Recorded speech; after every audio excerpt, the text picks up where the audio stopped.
Certains admettent que la vérité absolue existe, mais seulement en matière de science, pas de foi et de religion. Cette philosophie s'appelle le positivisme logique et a été popularisée par des philosophes comme David Hume, John Heyer, qui affirment que les affirmations de vérité sont soit des tautologies, par exemple que tous les célibataires ne sont pas mariés, soit empiriquement, scientifiquement vérifiables.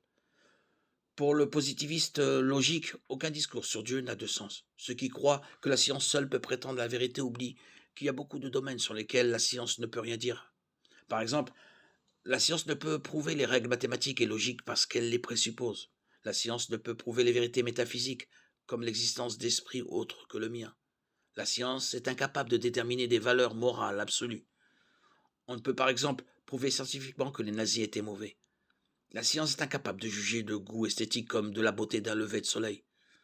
Et enfin, l'affirmation la science est la seule source de vérité objective, et elle-même philosophique et ne peut être scientifiquement vérifiée.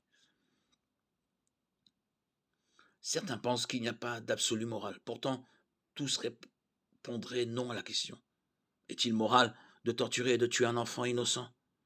De manière plus personnelle, les tenants d'une morale relative veulent toujours que leur conjoint leur soit entièrement fidèle.